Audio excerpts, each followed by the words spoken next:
মাধবী তার ছাগলের জন্য জঙ্গল থেকে ঘাস নিতে এসেছিল। ঠিক তখনই পাশের গাছে একটি জাদুকরি পাখি বসেছিল। এরপর সে মাধবীকে দেখে বলল, বাহ, এই মহিলাটি তো কত পরিশ্রমী। আমি কত বহু বছর ধরে দেখছি সে প্রতি সকালে আসে আর তার ছাগলের জন্য টাটকা ঘাস কেটে নিয়ে যায়। কিন্তু একটি ছাগল আর কতটুকুই বা দুধ দেবে? সেই দুধেই তো কেবল এদের বাড়ির চাটুকু হয়। তাহলে এরা বিক্রি করে কি? আমি একজন জাদুকরি পাখি, কেননা আমি গরু হয়ে এদের বাড়ি চলে যাই। তাহলে আমার দুধ বিক্রি করে এরা আরামসে জীবনযাপন করতে পারবে। হ্যাঁ, এটাই ঠিক হবে। তাছাড়া এই মহিলাটিকেও খুব দয়ালু আর ভালো মনে হচ্ছে। এই বলে পাখিটি গাছ থেকে নিচে নেমে এলো এবং একটি সোনালি আলোর সাথে একটি সুন্দরী গরুতে রূপান্তরিত হলো। মাধবীর কাছে এসে বলল, ওগো দয়ালু মহিলা, এই জঙ্গলে আমার কেউ নেই আর আমি একা থাকি। তুমি কি আমাকে তোমার বাড়ি নিয়ে চলবে? আমি এর বদলে তোমাকে অনেক দুধ দেব। গরুর কথা শুনে মাধবী হতবাক হয়ে গেল। এরপর বলল, এটা কিভাবে হতে পারে? এটা কিভাবে হতে পারে? আমি কি কোথাও স্বপ্ন দেখছি না তো? এই গরুটি তো কথা বলছে। সেসব তো ঠিক আছে, আগে তুমি এটা বলো যে তুমি কথা বলছো কিভাবে? আমি তো এই প্রথমবার কোনো গরুকে মানুষের গলায় কথা বলতে দেখছি। আসলে আমি একটা জাদুকরি গরু, তাই আমি মানুষের মতো কথা বলতে পারি, তাদের কথা বুঝতে পারি। তবে আমি এই বলছিলাম যে তুমি আমাকে তোমার বাড়ি নিয়ে চলো, আর তারপর সকাল সন্ধ্যা সবুজ ঘাস খেতে দাও। আমি তার বদলে তোমাকে অনেক দুধ দেব। তুমি সেই দুধ বিক্রি করে তোমার জীবন ধারণ আরামসে করতে পারবে। তাছাড়া একটা ছাগল দিয়ে তোমার আর কি বা হবে? গরুর কথা শুনে মাধবী খুব খুশি হলো আর বলল, কি জাদুকরি গরু? তুমি সত্যি বলছো? যদি এমন হয় তাহলে তো আমাদের জীবনের সব দুশ্চিন্তা দূর হয়ে যাবে। যদি এমন কথা হয় তাহলে ঠিক আছে, তুমি চলো আমার সঙ্গে।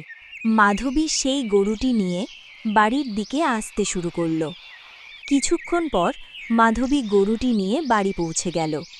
আরে আরে মাধবী, তুমি তো ছাগলের জন্য জঙ্গলে ঘাস কাটতে গিয়েছিলে, তাই না? তাহলে তুমি কার গরু ধরে আনলে? আরে, আমি এই গরুকে কোথাও থেকে ধরে আনিনি। আসলে এটি আমি জঙ্গলে পেয়েছি। আমাদের একে শুধু একটু ঘাস দিতে হবে, আর বদলে এটি আমাদের অনেক দুধ দেবে। একটি ছাগলে তো আমাদের সংসার চলছিল না। এখন এই গরুর দুধ বিক্রি করে আমাদের ভরণপোষণ ভালোভাবে হবে। মাধবী, তুমি সত্যি বলছো? তাহলে তো তুমি খুব ভালো কাজ করেছো। ঠিক আছে, তাহলে আমরা আজ থেকে এই গরুকে যত্ন করে পালন করব। সেই দিনের পর থেকে তারা দুজন প্রতিদিন গরুর খাবারের জন্য জঙ্গল থেকে সবুজ ঘাস কেটে আনত। এভাবেই দিন কাটতে লাগল। এরপর কিছুদিন পর রঘু ঠাকুর বলব সিংহের বাড়িতে প্রতিদিন দুধ দিতে যেত। একদিন তার প্রতিবেশী করিম এই সব দেখে ভাবতে লাগল, আরে, এর কাছে তো শুধু একটি ছাগল ছিল, তাহলে কিভাবে রোজ রোজ বালতি ভর্তি দুধ বিক্রি করে? একটা ছোট ছাগল আর কতটুকুই বা দুধ দিতে পারবে? এতে নিশ্চয়ই কর রহস্য আছে। আমাকে তাড়াতাড়ি খুঁজে বের করতে হবে যে সে এত দুধ কোত্থেকে আনে। করিম রঘুর বাড়িতে পৌঁছে গেল আর লুকিয়ে লুকিয়ে সব দেখতে লাগল। আরে, ও আমার প্রিয় গরু, তোমার কি আরও ঘাস খেতে ইচ্ছে করছে? তাহলে বলো, আমি এক্ষুনি আনছি। না না রঘু, আজ তুমি আমাকে অনেক খাইয়েছ, আমি আর একটুও খেতে পারবো না।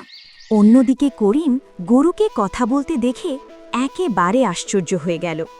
আরে আরে, আমি কি দেখছি? এই গরুটি তো কথা বলছে, কিন্তু এটা কিভাবে সম্ভব? গরুও কি মানুষের মতো কথা বলে পারে? কি, এখন তুমি খুশি তো আমাকে এখানে এনে? তুমি আমাকে ঘাস দিয়ে কষ্ট পাচ্ছ না তো? আমার দুধ থেকে তোমার কোনো ফায়দা হচ্ছে কিনা? হ্যাঁ, অবশ্যই হচ্ছে, ভাগ্যবতী। তোমার দুধের কারণেই তো আমরা ভালোভাবে দুবেলা খেতে পারছি। ও, তাহলে এই জাদুকরি গরুটি রঘুকে বালতি বালতি দুধ দিচ্ছে। এখন আমাকে তাড়াতাড়ি কিছু একটা পরিকল্পনা করতেই হবে। হ্যাঁ, আমি বুঝতে পেরেছি। কাল যখন রঘু ওই জাদুকরি গরুকে জঙ্গলে চড়াতে নিয়ে যাবে, তখন আমি ওকে মেরে দেব। তারপর আমি দেখব এ দুধ কোত্থেকে এনে বিক্রি করে। হ্যাঁ, এটাই ঠিক হবে, আমি এটাই করব। এরপরের দিন সকালে জাদুকরি গরুটি রঘুকে বলতে লাগল, রঘু, আমি তোমাকে একটা খুব দরকারি কথা বলছি, তুমি মন দিয়ে শোনো। যদি আমার কখনো কিছু হয়ে যায় বা কেউ আমাকে মেরে ফেলে, তাহলে তুমি একদমই চিন্তা করো না। আর যে গাছটি নিচে আমি তোমার স্ত্রীকে পেয়েছিলাম, সেই গাছের পাতা এনে আমার মাথার উপর রেখে দিও। তাহলে আমি আবার জীবিত হতে পারবো, কারণ আমার কাছেই শক্তি আছে। ঠিক আছে ভাগ্যবতী, কিন্তু তুমি এমন কথা বলছো কেন? আমার তো কারো সঙ্গে শত্রুতা নেই, তাহলে কেউ তোমাকে মারতে চাইবে কেন? তুমি এমন কথা বলো না। চলো, আজ আমি তোমাকে জঙ্গলে নিয়ে যাই। তাছাড়া তোমার জঙ্গলে যাওয়া হয়নি, অনেক দিন হয়ে গেল। মাধবী, আমি ভাগ্যবতীকে নিয়ে জঙ্গলে ঘাস খাওয়াতে যাচ্ছি। ফিরতে যদি একটু দেরি হয়, তাহলে চিন্তা করো না।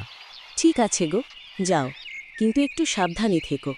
জঙ্গলে অনেক হিংস্র বন্য প্রাণী থাকে। ঠিক আছে মাধবী, আমি এই ব্যাপারে বিশেষ খেয়াল রাখব, তুমি চিন্তা করো না। রঘু তার গরুকে নিয়ে জঙ্গলের দিকে রওনা হল। কিছুক্ষণ পর রঘু ভাগ্যবতীকে নিয়ে জঙ্গলে পৌঁছাল। এরপর ভাগ্যবতী জঙ্গলে সবুজ ঘাস খেতে লাগল, আর রঘু বলতে লাগল, আজ খুব গরম, আমি ওই গাছের নিচে একটু বিশ্রাম নিই। হ্যাঁ, এটাই ঠিক হবে। রঘু গাছের নিচে বসে গেল। অন্যদিকে করিম আড়ালে লুকিয়েছিল আর বলতে লাগল, ওই গরুটাকে তো আমাকে মারতেই হবে, কারণ ওই গরুটি আমার পথের কাঁটা। করিম গরুটির কাছে যায়।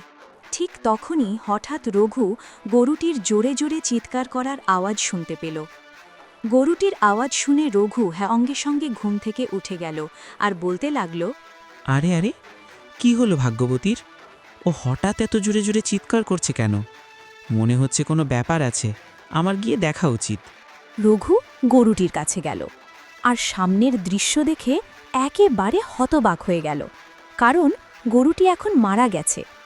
রঘু এই দেখে খুব দুঃখিত হল আর তার চোখ থেকে জল বেরিয়ে আসতে লাগল।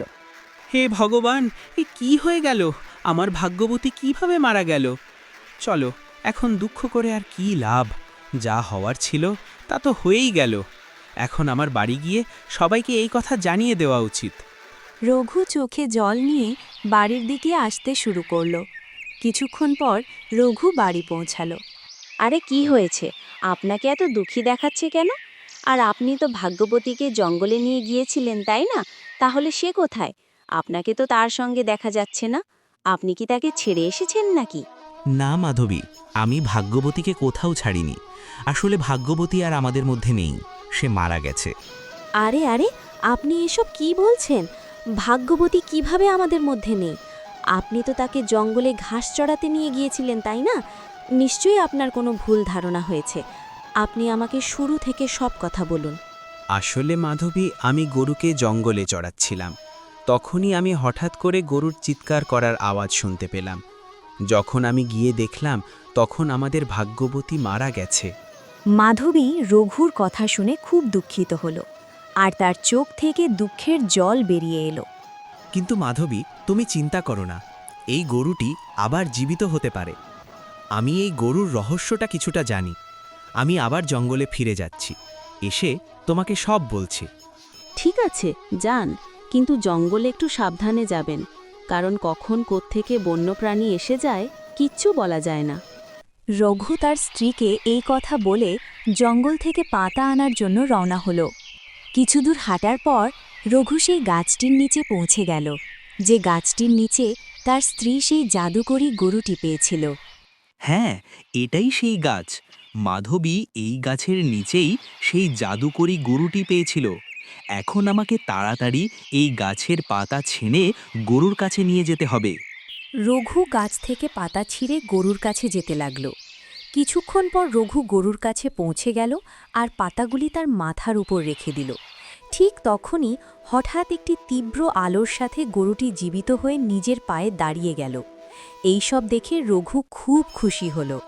ওহো, আমার প্রিয় গরু, শেষমেশ তুমি জীবিত হলে। তুমি জানো, আমার তোমাকে ছাড়া একদমই ভালো লাগছিল না। আচ্ছা, এখন এটা বলো, কে তোমার এই অবস্থা করেছে? কে সে? রঘু, এখন তোমার দুঃখিত হওয়ার কোনো প্রয়োজন নেই, কারণ আমি আবার ফিরে এসেছি। আর কে আমার এই অবস্থা করেছে সেটা আমি ভালো করে জানি। আমি তার কর্মের ফল নিশ্চয়ই তাকে দিব, এটা নিয়ে তুমি কোনো দুশ্চিন্তা করো না। তাহলে চলো এবার আমরা বাড়ি যাই, তাছাড়া বাড়ির মালকিন আমার জন্য চিন্তা করছেন। এই বলে তারা দুইজন বাড়ি চলে যায় আর আবার আগের মতো সুখে শান্তিতে একসাথে থাকতে লাগলো। আর এদিকে করিমের শেষ পরিণতি হলো, হঠাৎ এক ঝলমলে আলো এসে তাকে অদৃশ্য করে দিল, আর কোনোদিনও তাকে কেউ খুঁজে পেল না।